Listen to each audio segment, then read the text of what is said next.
Welcome to the Unconsumed podcast. I'm here with my good friend, Tyler Lorenzen.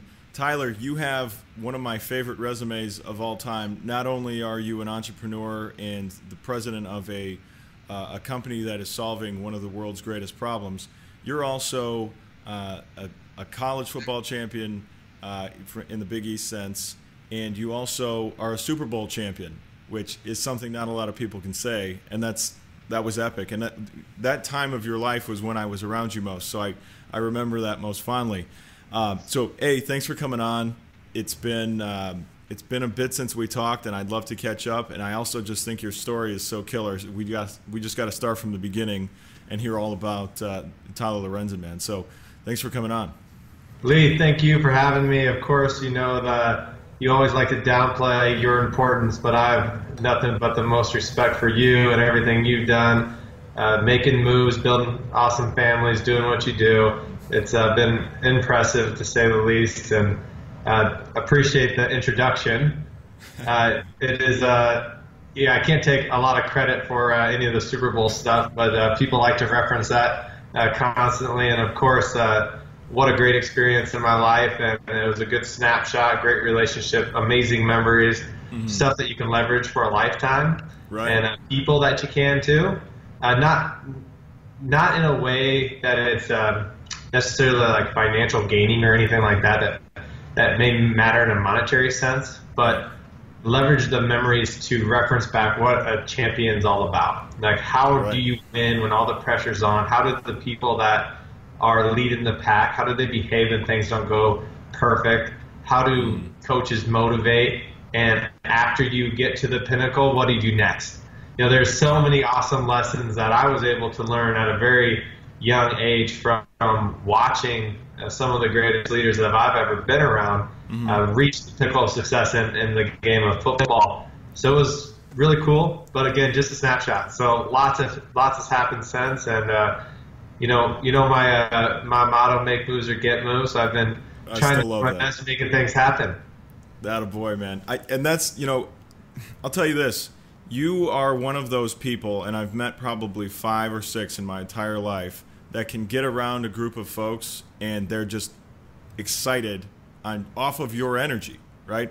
And then if you got to go do something else, like the energy level just comes way down, and it's maybe the most it's an amazing thing to witness. So props to you on that. And the Super Bowl team was the 2008 Saints, was it not? 2009. 2009. Okay. Yep. And so that's Breeze, that's Shockey, that's who else was on that team that's real notable? Oh, Reggie Bush. There's a bunch of great players. Pierre Thomas. Oh man, the list goes on and on, really forever. Some of the players that may not get as much notoriety, but a guy like David Thomas, who, what a stud. Won a championship in high school, college, pro. Played for a decade and wasn't the most athletic guy in the world, but taught me a ton of stuff and was a true pro. And those are the kind of people that build an entire team, to make it all work. Right. Mark Bell was Drew's backup quarterback. Chase Daniel was Drew's backup quarterback. So, it was just this plethora of people. It's kind of hard to think about, like, who, right? Obviously Drew is one of the big who's, but I think what it was is a special group of guys that didn't really care who got the credit, but wanted to win. And he did it through, making it happen as a team. And, from Jonathan Vilma to, geez, there's just so many. You could name drop all day, but, Coach Payton, Mickey Loomis, all those guys really made a special team that year, and it was certainly fun to be a part of. Yeah, I think if you look at great teams in any context, and football is a great example. I think so. I'm in sales and technology, and I get called out a lot for making sports references. Like, I make an illustration, and it's like he's rounding third, or he was born on second and thinks he hit a double, something like that, right? Yeah. But sports are just such a great analogy for so many things. And so I look at teams, and I think the best teams are the best teams, right? So when I say teams, I mean, like, there are individuals on the teams that are great, but then the best teams don't care who gets the credit, and Right. that's one of those tides that lifts all boats. And so, you mentioned, I've heard some stories about, that team that you were on and how, no one cared who got the credit. But then, if you're me and you're just sitting around watching TV at night about those teams, there's some scandal in those teams, right? So you mentioned John Vilma, and there was that thing where there was the targeting Yep. issue. So when you're around a great team and you know it's a great team, and you've lived it and you're confident in that, what types of things are you thinking that will help you get through some of those harder things? Yeah, I think the reference to some of the negative that gets dawned on the world of NFL drama, let's call it, there's always some sort of dramatic thing every offseason. That time in between Super Bowl and NFL draft, We're looking for something, right? A guarantee that there's something that happens. And, after the draft, something else comes up, whether it's Deflategate, Bountygate, you name the drama center. Unfortunately, ESPN is selling entertainment, so Right. everybody, the whole league is. So they're trying to find something to talk about. I don't really get caught up on all that. Football is football. It's a very violent, physical sport. People sometimes like to pretend it's not, and then they get see what it's really like. That's part of it is the intensity of it. And I think there's a lot of, well, obviously none of that really held true in the end, but nonetheless, it is what people remember about. What I remember is the teams, what we did as a group that evolved into a team and then involved in a special team. And you could see it happening with the momentum and different things that, the expectation wasn't that New Orleans was supposed to be, all that good. Then, you win 14 games in a row, and all of a sudden you got a name for yourself. And then Super Bowl, we were 6-point dogs to Peyton Manning. 6-point dogs. We had the best record in the NFL, 6-point dogs. And it was one of those things. You see a guy like Thomas Morstead and Coach Peyton to have the confidence and the ability to call an onside kick at the halftime kickoff. Right. We practiced that forever, and I never thought we would run it. And sure enough, they called it. Everyone's jaws dropped. In the Super Bowl. Yeah. In the Super Bowl, in the biggest moment. And, but the people that had to execute the play, focus. They Right. just knew. And then it happened, great bounce here. Drew playing out of his mind the second half. It was a really special moment. I think something that I leverage only to reflect on what others did to be great, and to rise to the moment of the time. It was pretty cool. Yeah, that was very cool. And so from someone looking on this event, Drew Brees had like one of the most insane passing years ever that year, right? Oh yeah, I mean that's basically every year for this guy. Right. And last year, I think he completed the season with 70-some% completions. That's unheard of. That's video game statistics. And he's at his later age of his career, the guy is something else. One of the best, if not the best. And I think we need to get one more championship underneath his belt. I think that is in the workings, hopefully. I love, so as I've gotten a little older, I've distanced myself a little bit from like allegiance to a team or even to a game in particular. But what I do love to see at this stage in my life is the good guys continuing to do well and finishing on top. So I can, as a Bears fan, I'd say I'd love to see Drew Brees win one more. Yeah.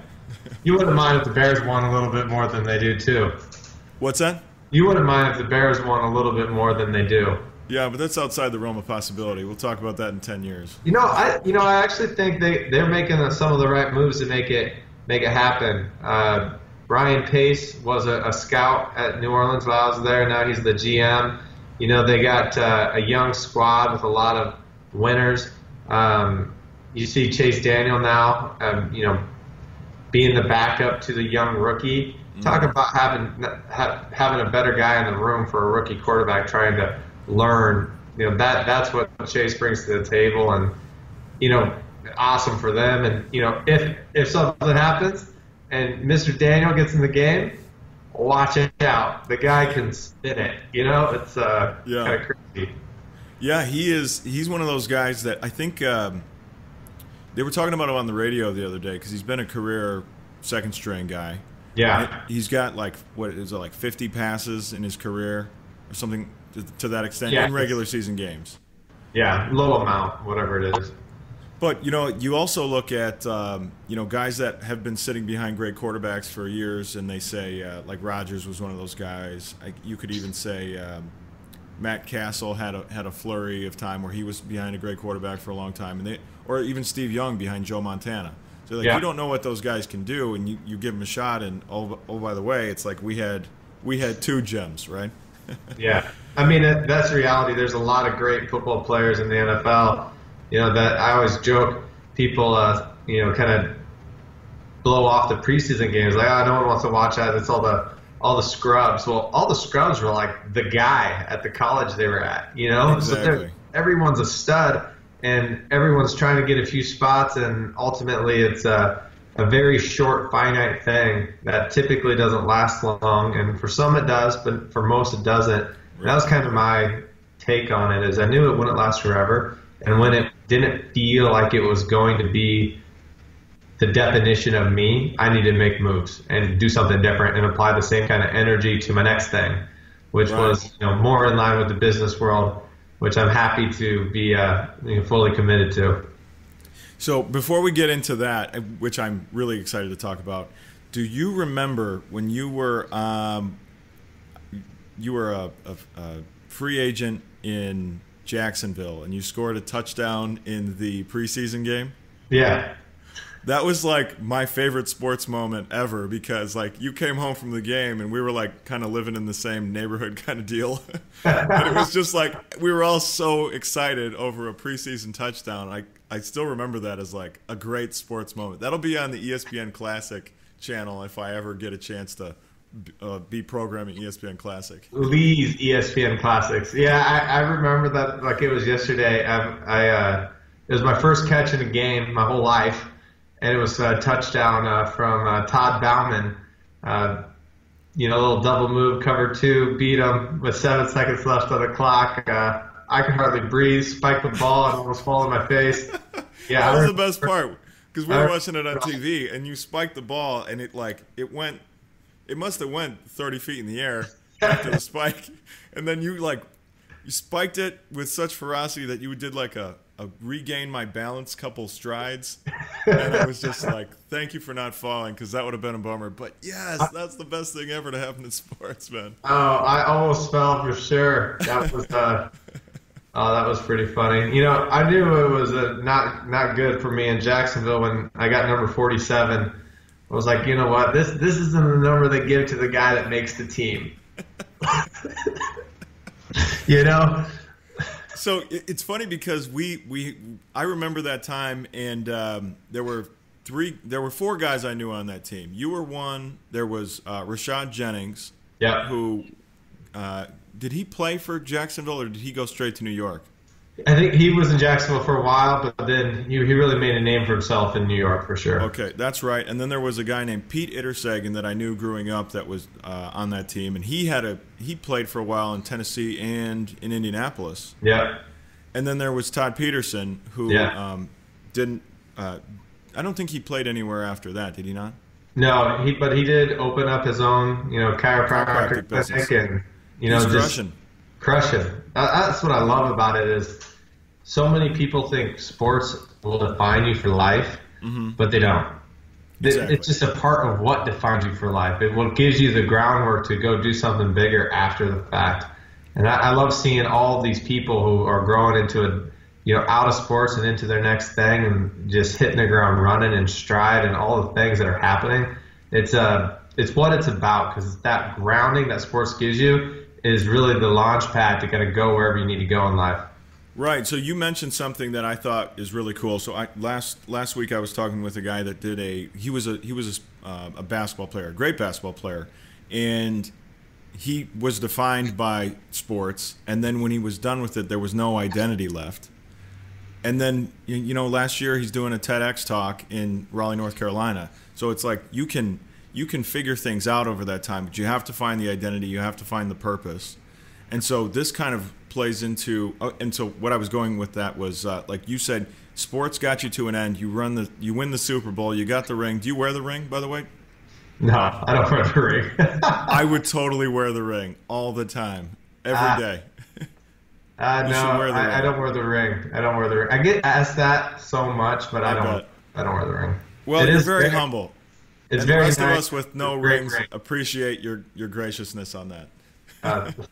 Thanks, Lee. But all this to say, like, all of your sports accolades kind of roll up into what you describe up front, which is you can leverage these things if you went far enough, or if you're like me, where the top of my athletic prowess was to play in a Division I program, but not very much there. Just that was the absolute apex for where I could go. But I leveraged everything I had learned going down that process, and it really educated most of the things I do in my life. Right, so the teamwork, camaraderie, responsibility, calculated risk. What are the things I can actually pursue and do well at? Because you know, when you're young, everyone plays sports, starting to t-ball, soccer, and then eventually for everyone it ends at some point. And for, like you're saying, 4 or 5 guys, it goes a real long time. But you know, those aren't good error bars if you're looking at how you fit into things. Yeah, no kidding. It's special though, no doubt about it. And I encourage people, if you have the choice to get active at a young age in sports, do it. Because the point, all the teamwork stuff is great, but failure is the number one thing about sports that makes you able to handle it in the future. And knowing that you can fail on the biggest stage and with all your heart and soul poured into it, and then you wake up the next day and you can go after it again, because that's what real life is. You know, it's not always about certainty of the result. You don't know, and you have to risk failure and not be scared of it. And if you can move past your fear of failure, then you can ultimately make decisions with a clear mind and make things happen because you're not worried about failing. You're going after the prize. I think that's what sports taught me the most is, you know, my dad always said that success is not being afraid to fail. Just let it all hang out and go after it. And that's your best chance of eliminating all doubt your body can do it. Sports taught me that. I apply that in business today. Right. Yeah. And so let's take that point in your life. You won the Super Bowl, and let's go all the way back to Tyler Lorenzen at let's say you're 12. Show me the process from there to now. Oh, interesting. So 12 years old. My dad started our company way back. It would have been in the early stages. We were a soy breeding company. So I worked a lot as a kid, but also, you know, at that time I was 100% certain I was going to either play pro basketball or pro football. No doubt in my mind. Every time I was at school, what are you going to do? Oh, I'm going to be a professional football and basketball player, like obviously. Both, obviously, yeah. You know, I grew up in a tiny town in Iowa, so that kind of thought was looked at as you're ludicrous and there's no way. But it was one of those things where the way I was brought up is that you got to reach for the stars. If you land on the moon, it's okay. Right. You know, just go for it. And we worked a lot as a family business and didn't really understand what the big picture was at the time. Heard a lot of stories from my dad, who's, you know, my hero, and was taught discipline from my mom, who really is like that North Star for the family. Right. And, you know, it was one of those things where it was just what we did. We had to commit to work with the family biz and a lot of responsibilities as a young kid. But then we played sports, and I tried to excel at them. And from there, kind of leveraged sports from all the different ones, from baseball to basketball to football, track, you name it.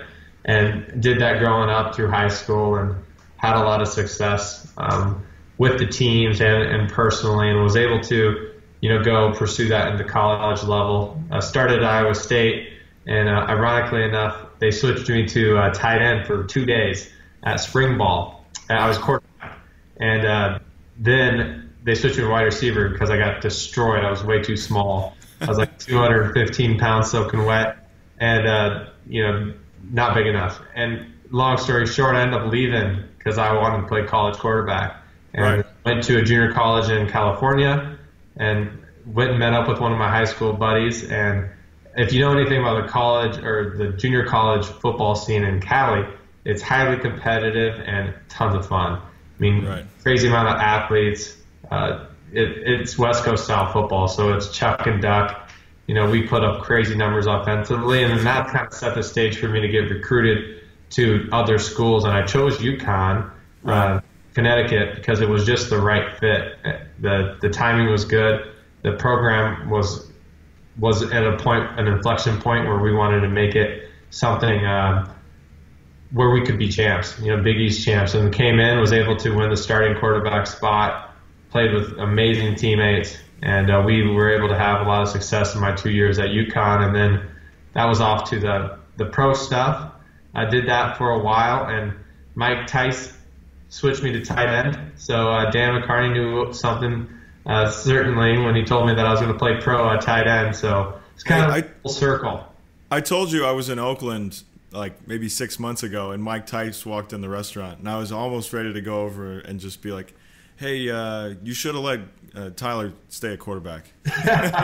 No, I think it's, the dream of the football dream, QB, tight end, whatever it was, I was happy to be there. And at the same time, it would have been very difficult to make it as a quarterback as well. I mean, these guys are unbelievably great. Right. Unbelievably great. Yeah, so it's there's a couple things that come to mind there. So like adaptability to change, right? So like you had been this quarterback for so long, you were doing the thing you wanted to do, and then you left Iowa State to go to a junior college to protect that. Yeah. And then in the pro game it happened again, but now you had learned that that's just fine because we need to continue this path on. Is that the way I'm understanding it? It's funny how the way it went down was the draft. During draft time is always a funny time of year. I feel bad for all the players that go through it because you get all these misleading information. So at pro day, I ran a 40, and we had a ton of scouts and head coaches and coaches in general at our pro day because we had a lot of really high touted draft picks. Donald Brown was drafted first round, Darius Butler, Cody Brown, William Beatty. These guys were all first and second round draft picks. So, and then there's other folks. So we had a ton of people at UConn Pro Day. And Pro Day is like you do all of the stuff that happens at the combine, but you don't do it at the combine. So I ran a 40, did my vertical, and I had like a 37-inch vert and ran a 4.6, 4.5 40, somewhere around there. And they were Coach Belichick from the Patriots was like, "When's the last time you played DB?" Really? I said, "What? Defensive back?" He goes, "Yeah. Have you ever played defensive back?" I said, "Yeah, in high school." He goes, "Get out there with Darius and do some of the drills." And mind you, Darius is a first or second round draft pick. This guy, right? An absolute stud. So I'm out there doing DB drills with Darius, who is a stud, and with Bill Belichick looking on. Yeah, Bill Belichick asked me to. Yeah, so next thing I know, I haven't even thrown a ball yet, and I am soaked in sweat. Right. And then I throw some passes. Then another coach has me run routes, and 2 hours later, I participate in every drill besides defensive line. And so it was a long day, and one of those moments where you're like, okay, what next? And teams were saying, we like you at quarterback. If we draft you, that's what we would draft you at. They peg you at different rounds. So you watch the draft, and sure enough, your number doesn't get called. And then you're like, what now? And my phone rang, and it was Mike Tice, and he was like, "Hey, this is Mike Tice from Jacksonville. I want you to come down here and play tight end. I was a quarterback in college, turned tight end. I think you could do it. The scouts like what they saw. You're big, you're fast. I can teach you how to do it." Mm-hmm. And asked my dad, I was like, what do you think I should do? And he goes, I'll see you next weekend, but definitely go, definitely go. So the expectation was pretty low. I didn't think I would make it doing that, and knew it was a project. But by the end of the time, I was a pretty darn good tight end. I had put on 30 pounds of muscle, and unfortunately, but fortunately, one of my really good friends now, Jimmy Graham, was drafted to the Saints, and I told him, I said, you're going to be one of the best tight ends ever to play the game, and I want to help you as much as I can. And that probably didn't leave a lot of room for me on the team, given that was kind of a similar role. So, yeah, given he's been on my fantasy roster like 4 out of the last 10 years. Absolute stud. The guy is the man. He's great. Yeah, that's fantastic. What's that? He's a Green Bay Packer now. Yeah, I saw that. So that was a change of pace because he was on the Seahawks for a minute there, right? Yeah, Seahawks, and then I think Green Bay will use him accurately. It'll be good. Well, cool. So, excuse me. So it goes family business to through the high school program to Iowa State to junior college to UConn to Jacksonville to the Saints. Yeah. And then tell me about the day when the sports career is done and you know it for the first time. Yeah, I'm pretty analytical. So during my last training camp, I was doing the math, and the Saints needed a blocking tight end. They needed someone big to do all the in the trench duties, because they had 2 really good tight ends that were more hybrids. Jimmy Graham, David Thomas. And I was doing the math. I was like, I don't know if there's a fit for me on this team right now. Right. And, there's only so many spots. So I had a feeling, got cut. It made sense. And then I'll never forget, I just told my parents, I was like, I'm done. And it was, I called my agent, and I don't think anyone realized, no one knows but yourself when you're actually ready to move on. I still loved football. I didn't love tight end. I hated special teams. That was crazy. It's a train wreck, even on TV, right? It's a train wreck, and a total different sport that I had never really participated in much. The special team side of the ball, and also what was crazy. So a year goes by, and I joined my family's business, which I had this decision to do. I join the family business and try to take it to the next level. Go coach, which was an option I was really highly considering. I always wanted to go to New York and get into the investment banking world, so I was itching to do that too, and I was just trying to figure everything out. Next thing you know, I'm doing some due diligence for my pops on a project, and it was to buy a plant-based protein facility. And if you remember, we are a seed breeding company to start. And so we spent a lifetime breeding non-GMO and organic seeds. And the next step of the progress was then once you grow seeds, you sell them to farmers, you buy them back, and then we would sell them to end users, and make money on that. And then eventually we'd start making ingredients. And this whole idea was this concept: could we do all of that, the supply chain I just mentioned, and also then make protein ingredients that you would use in nutritious snacks and that type of thing.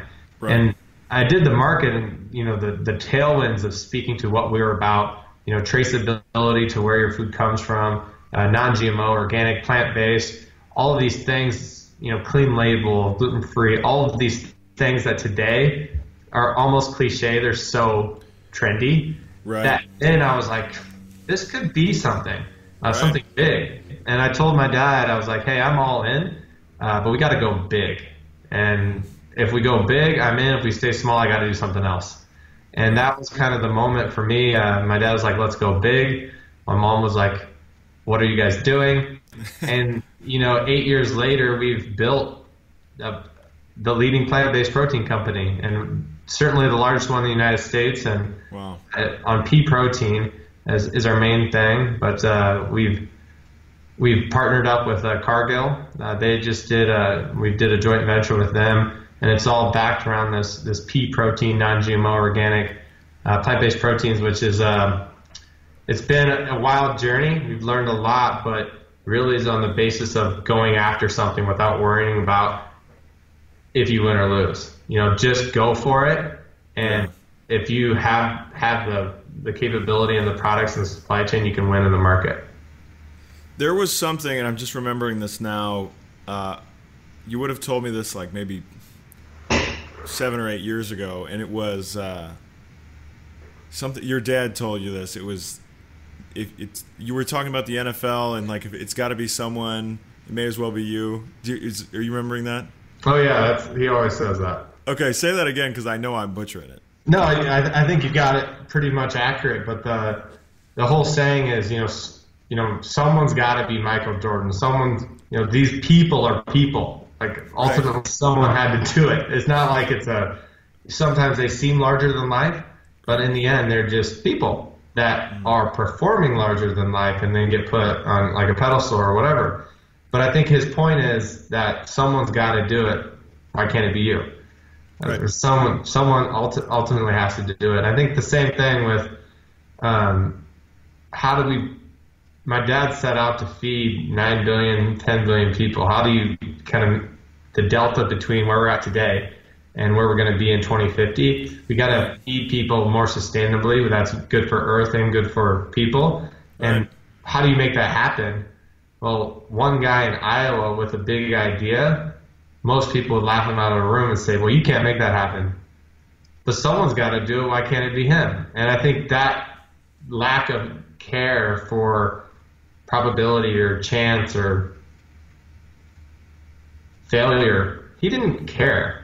He was going to go for it because someone had to do it. And that's really the attitude he's brought to our company is he's always pushing us to think bigger and better and bolder because it's, it's possible. So why not make it happen?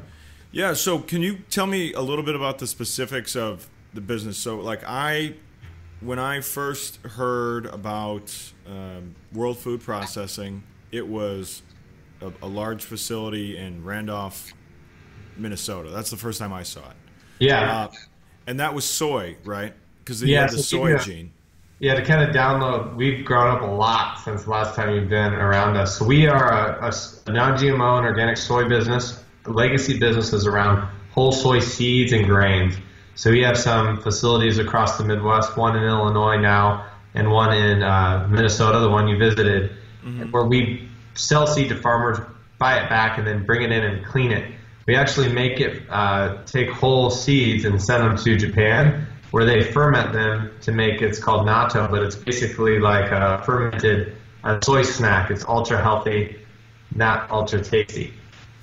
On the other side, we have our plant protein ingredient business, which is focused around peas. And we went down this route because we were largely a soy company, but we got into peas because they're a really great cover crop. And we're able to grow peas ahead of some of our other acres in southern production. So a lot of farmers like to grow cover crops, but they don't get a lot of value for them. So if you can grow cover crops that bring value, it changes the whole dynamic for the farmer. They make more profit per acre, and ultimately we can buy those peas back. And so we built this breeding program for about 20 years. My dad started it. And over the time, the whole idea was how do we make more sustainable organic farming? But then what we realized in the soy world and the decline of people's opinion around soy, whether it's true or false or indifferent, it doesn't matter. It wasn't Google friendly. And we were what friendly? It wasn't Google friendly. Ah, okay. Meaning the perception on soy was bad. And maybe there was nothing wrong with soy, but what's been done to it was hard to argue. GMO, hexane, all these different processes that people weren't proud of that were ending up in our food. And I think that gave us an opportunity. What is non-GMO? What is organic? What is hexane-free that's not soy? And we had all of these peas and gave us the ability to start producing this concept of pea protein, and where we extract the protein from a pea and then concentrate it to an 80% purity. So like every 100 grams, there'd be 80 grams of pure protein. And we sell it as an ingredient business to business. So we support many of the brands that you probably buy in the grocery store, I won't Right. name them, but go Whole Foods, close your eyes, grab some off the shelf. It would probably be one of our customers. Awesome, man. Yeah, That is so cool. So when I find you on LinkedIn, it says Puris. So when That's was right. the transition from World Food Processing, which is that soy business, into Puris, which I understand is more around the pea protein? So the whole business is called Puris today. Okay. Really, the reason being is I told my dad, I was like, we're growing, at a rapid rate, and all of these new people coming on board. And when you're a smaller company, sharing the vision is quite easy. You can kind of tell the stories on a very personal level. But as you grow, you start losing that entrepreneur spirit and the why behind everything we did. Right. So I thought there's this opportunity that we could really brand what my dad has built and brand the vision, not just what we do. It's not Nike shoes and clothing. Right. So World Food Processing, to me, didn't make a lot of sense. So my dad had always called our ingredients Puris.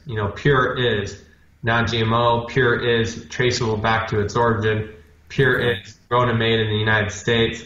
Like, this is what pure is to us, and he came up with Puris. And so I basically did an entire... Genius, highly creative. Highly creative. And I came up with the concept of we're rebranding the whole company to Puris, and we did built the entire brand architecture based on everything my dad had built and envisions for the future that we're making happen every single day. So now it's really easy to share with new people because it's formalized. Awesome. So there was just like one day, and I don't know when it was, but I stopped seeing soy milk on the shelf and I started seeing almond milk and everything else. And so what you're saying is that had been something that had been done in the press or in online communities. Do you know how that all happened, or I'm sure you had a much closer eye on it than I did? There was certainly a boom in soy milk in the Right. early mid-2000s, and companies became huge because of soy milk. And the negative perceptions, the mass amount of information you can get online, whether it's true or false, is hard to know. But you get information, and if the information isn't the best information, then usually it kind of steers the way. So almond milk, cashew milk, coconut milk, all of these milk, dairy-free alternatives started coming on. And I think the macro trend was dairy-free. So this decline of people drinking milk. What's interesting today is you'll see people drinking, alternative milks, but still buying dairy yogurt. Right. So, so it's not because of their stomach, or it's not because they're lactose intolerant. It's this different reason. Maybe it's a sustainability choice, an ethical choice. Maybe it's, taste preference, whatever it may be. But maybe it's just them wanting to follow a trend, right? Like, true. Yeah. And so they're definitely going away from dairy milk. But what you see now that's happening is the cashew milks and the almond milks, they lack protein. So on a per serving basis, there's like 1 gram of protein. Soy milk has a lot of protein in it. 8 grams of protein or so. It's more equivalent to the nutritional characteristics of milk. But what's cool is now companies are using products like our pea protein, our Puris pea, and adding it and fortifying cashew milks. So they're soy free, but they got 10 grams of protein. And that's, to us, is how the future is going to happen. How can we fortify foods that people want to eat, so you don't have to change what you're eating, but make what you're eating healthier and still taste great? If you can do that, then it's something of interest for me as a consumer, and certainly for me as a businessman. Hey, that's what I'm talking about. So one of the things that, so you and I are both technically millennials, right? Yeah.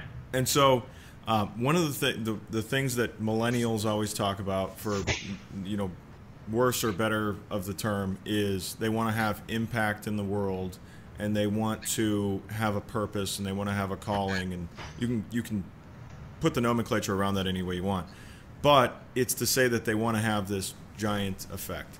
And so one thing you hear all the time is they want to end world hunger. And so I I was sitting, I think it was in your living room one time, and you said, "We've already solved it." Like, tell me about that. So, like, so I've heard a lot of people talk about how the Earth can't sustain more than 9 billion people by a certain year, and it's largely due to resources. So, like, tell me what you think about that, and how have you solved world hunger, and how can we perpetuate that? Yeah, so you're kind of going to the core purpose of our business. You know, I didn't know that, for the record. Yeah, no, it's not to solve world hunger, but, you know, my dad always talked about this concept of, you know, people should be able to grow the food they need to eat. And we have to grow it in such a way that it's economical and tastes good, so people, A, can afford it and want to eat it, right? So capable of doing it, economics in check, and food should still taste good, right? Those three things. And he's quantified this system as you have to design seeds that are dynamic enough in genetic diversity, which is a huge problem now. We don't want to go down that road, but it's a huge problem. But the seeds that can adapt to local conditions and be able to grow from this farmer's soil to that farmer's soil, from India to Iowa to China to Africa, wherever it may be, you have to have that ability. He always says, if you don't control your genes, your genetics, you'll lose your pants. You know, a little play on words, but the concept is true, where the ability to develop seeds that you can grow gives the power to the people to grow them, right? So that's step one. Step two is you have to produce it in a fashion where it's economical. So what do we need, right? Mm-hmm. We need protein. Your body. The reason why protein fad diets are so big is there's these things called amino acids, and they're what make up proteins. And there's 9 that are essential, meaning if you don't eat them, your body doesn't produce them. So your body makes a lot of amino acids, and amino acids repair cells, which build muscle tissue, which basically lets your body repair itself effectively. Mm-hmm. And the next step is if you don't consume enough proteins, amino acids, the essential ones, you will miss certain ones that are key to the building blocks of life. And really that is the whole theory behind plant-based proteins. How can you grow your food and economically get it to the table and make it taste good? The system that we live in today, you grow these similar foods, and different mammals eat them, and they eat them because they need the amino acids too. They convert the proteins into muscle tissue or milk, and then we eat the muscle tissue or milk. So really with plant-based proteins is the concept of cutting out the middleman and taking a quality protein source of a legume, a pea or a soybean or whatever, and giving that to humans, and making sure the big factor to make it all work is it has to taste amazing. Otherwise, people won't eat it. No one should have to eat anything that tastes healthy. Doesn't work. So my dad, that was his thesis a long time ago, and he called it protein independence, and that is the business that we execute today. And it's a proven model that we're doing in the United States, capable of duplicating abroad. So if you don't mind me asking, how does this proliferate, right? So like in the United States, we eat a lot of meat, and I'm quite frankly a big fan of that. But how do we take and enter more of these plant? You used the term reinforced type of products that have those amino acids and those building blocks that we need. How do we make that a bigger thing? Because it seems to be something that we have to do in the future. Well, I think first and foremost, we're not trying to say eating meat is wrong, but the point is, how do you create food that's sustainable to merge the delta, right? The question was, how do you feed and end world hunger? Not you shouldn't eat meat. That's not our point. Our point is, let's give other options where, maybe 20 years from now, meat is meat is meat, meaning maybe coconut meat is the same thing as beef meat. Have you ever thought of that, right? Well, I seen those like fake hamburgers at the store, and I can't get myself to buy one. Yeah, and I totally get that, but the amount of innovation that's getting invested, the amount of capital that's getting invested in innovation around the space has really changed the landscape, where people are looking at it at a molecular level and trying to reconstruct food, and it's almost like I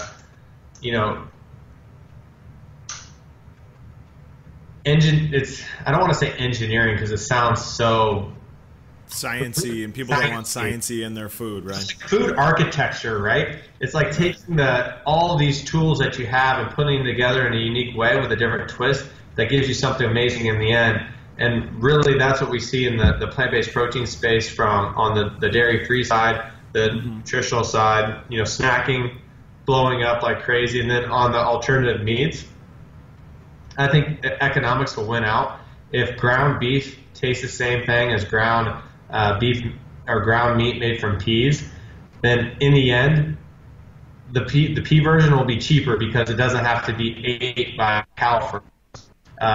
That will win out in the end. If Could you replay that real quick? My audio broke up a little bit.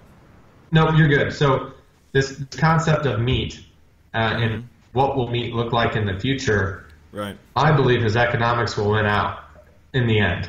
So if taste is the same, if ground beef from peas or ground beef, and I know it's not beef, but just for clarity's sake, or ground beef from cow, taste the same, but the version from peas is more economical and costs less and is less impactful on the environment. Look at fake crab meat. I don't mind fake crab meat too much. I like it. But it's not crab, but everyone calls it crab meat. Right. That's just been we've accepted that as reality because the imitation version tastes as good as, or good enough where you don't need the real version to use it. I think that same evolution is happening in our space today. Right now it's tough because a lot of things are nichey and they haven't scaled. So their price points are tough because their unit economics aren't where they need to be. But give it 20 years and we'll be having a different discussion. And we'll actually rewatch this video and we'll sit down at a campfire and it'll be pretty funny. I guarantee it. Man, I need to get some Puris shares. You guys doing any over-the-counter sales? It's privately held right now. That's for sure. Let me get. So, hey, the other thing is I wanted to mention and ask you about is what is your relationship to Monsanto? Because that's one of those names that gets thrown around there, and people are like, there's defamed for bad things they do, and then hailed by a whole nother group for great things that they do. What is your relationship and take on that brand? If you don't mind, you don't have to answer it if you don't. Oh, no, it's good.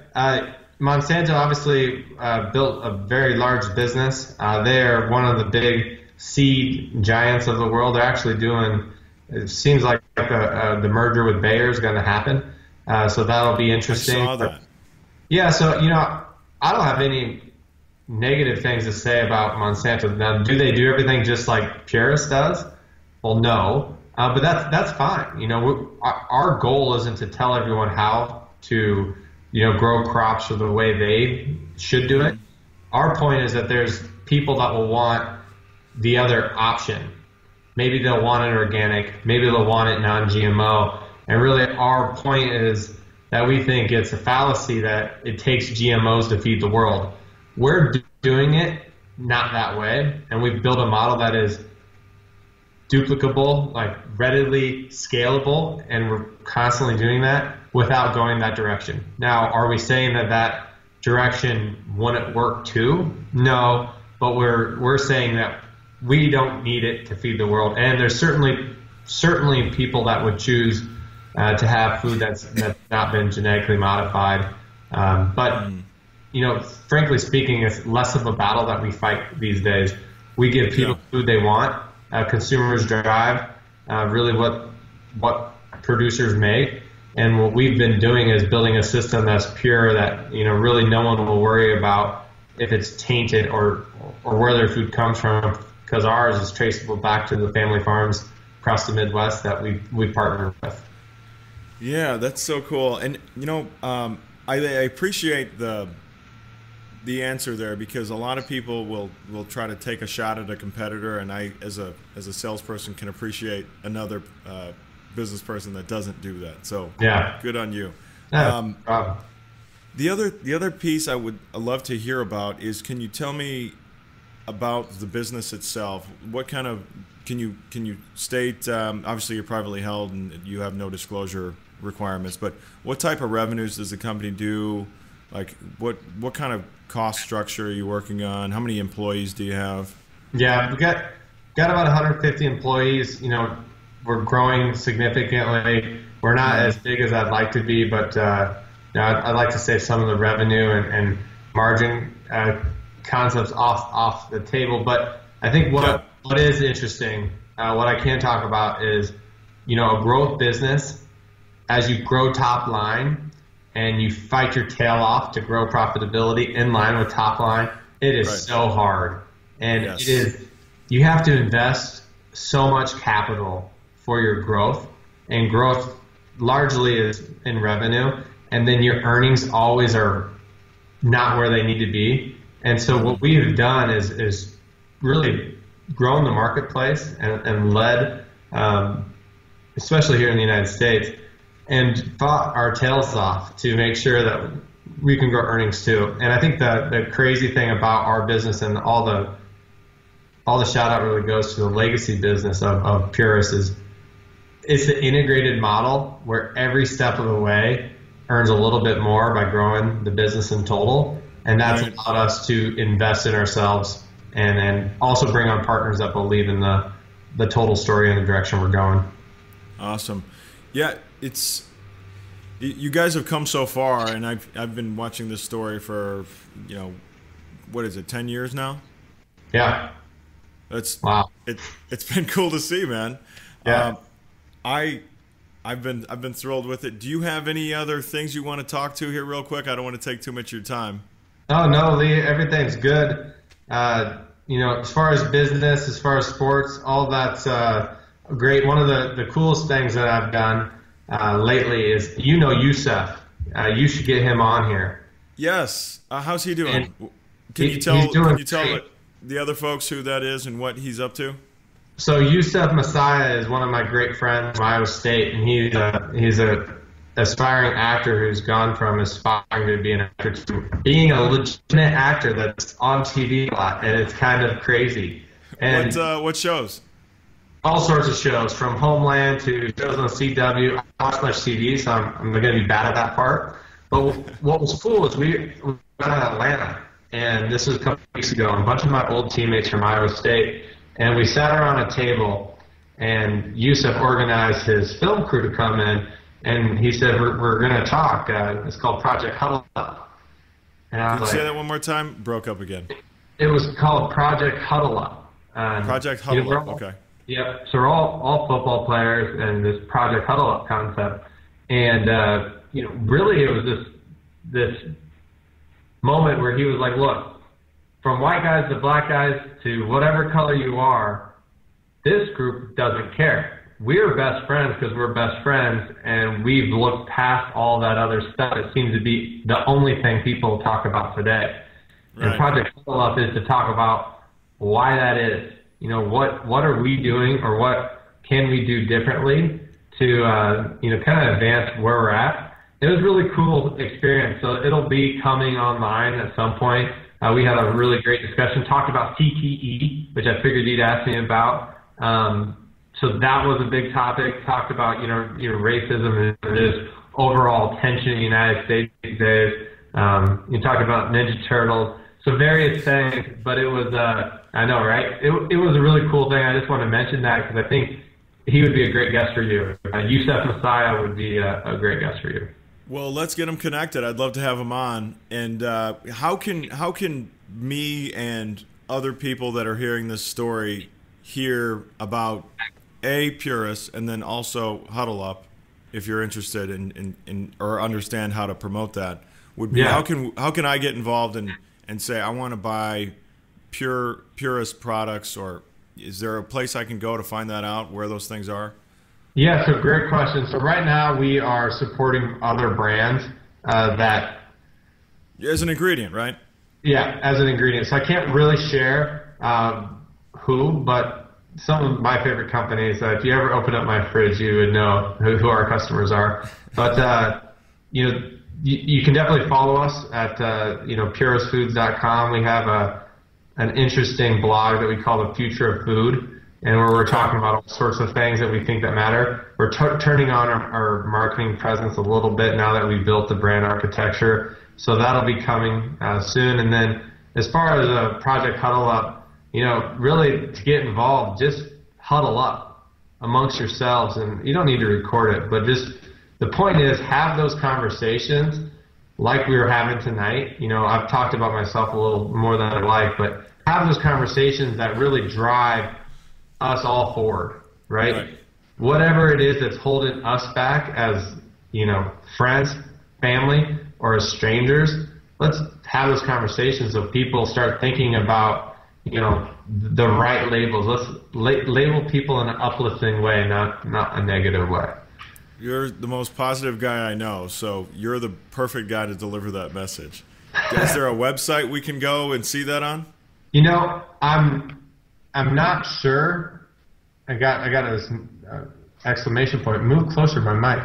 I don't think there's a website just yet, but hashtag Project Huddle Up. You can check out some of the stuff that Yusef's doing. He's leading the charge on this. I'm right now just a messenger, but it is cool. It's cool seeing people that can make a difference make one. Yeah, absolutely. I couldn't be a bigger fan of those folks, and so I don't know Yusef very well, but I know you well enough to say if you recommend it, it's worth looking into. So let's have a look, man. I appreciate that. Yeah, I'll make sure I hook you guys up. Okay, man. Thanks for coming on. That's a wrap for today. We'll put the links in the credit screen here, and Tyler, we'll talk soon, and we'll take it from there. Make moves or get moved, my friend. That's what I'm talking about.